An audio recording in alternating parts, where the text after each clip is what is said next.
Welcome, my Algebra 1 hybrid students and parents. I'm not a new face to you. Hopefully I met you at the beginning of the school year in August, but if I am a new face, hi, nice to meet you all. I just wanted to take this opportunity to kind of stress the importance of a couple of things in my classroom that are going to help every student be the most successful them. Please note that I post every single day on Google Classroom what we did in that class, any copies of notes that we have, as well as announcements and expectations of things to come up in the following weeks.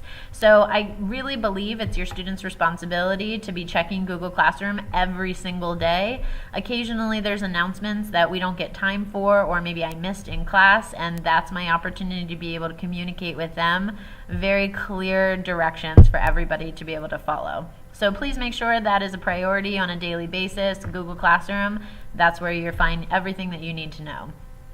Also, Agile Mind. We've been having some questions about this recently. We have been encouraged to use Agile Mind from the county perspective.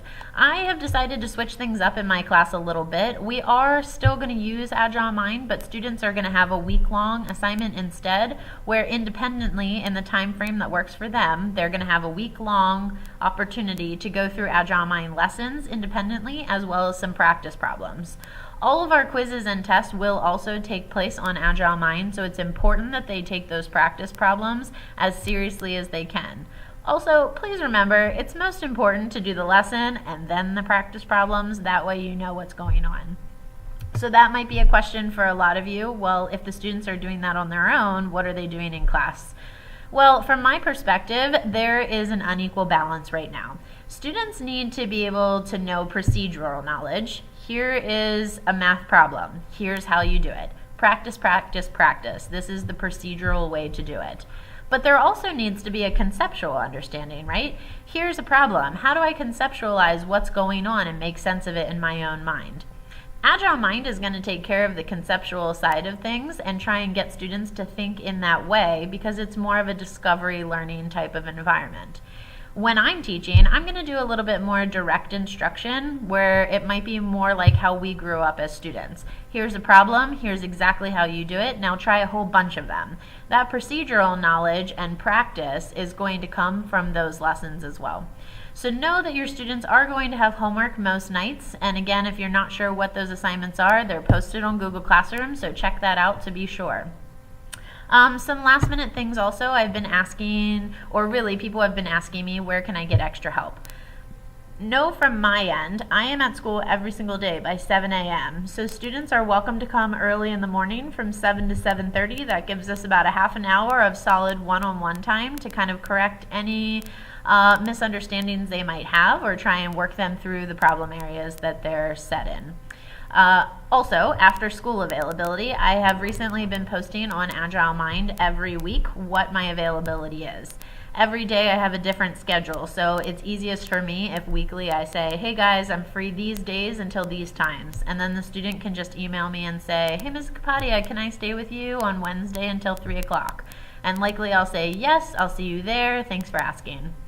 The third way that students can receive extra help is in our media center on Mondays and Wednesdays. National Honor Society students, they offer free tutoring from right after school until 3:30 every day.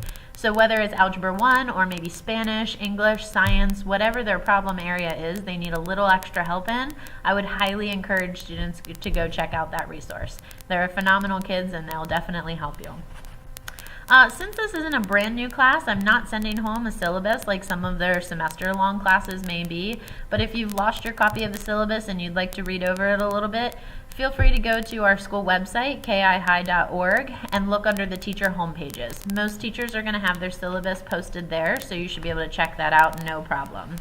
I am going to send home a paper to each of you that has kind of like quick little reminders. This is Google Classroom, this is Agile Mind. Here's expectations for each student in the classroom. So take some time and read over that if you don't mind. And the back page here is just kind of a parent and student signature page. Parents, this is just for me to know you've read it, you understand what the expectations are, sign it, send it back. Also, if you have a preferred way that you'd like me to communicate with you, email, phone, please let me know that on that paper so I can make sure that I'm contacting you in the way that's easiest for you. Students, you also have a signature piece at the bottom of the page. This is intended for more than one purpose. Yes, you understand your expectations, but I also would really like you to set goals for yourself, meaning this is my current grade. This is the grade I would like to have by the end of the school year. So what are you going to try and do to get there? What are your steps in trying to reach that goal? A few sentences are fine, but if you can communicate with me as to what those plans are, I feel like I can better meet your needs and make sure that we're getting toward that goal. If anybody has any questions or concerns, feel free to reach out to me. I am here via email 24/7. Thanks everybody. I look forward to talking to you soon.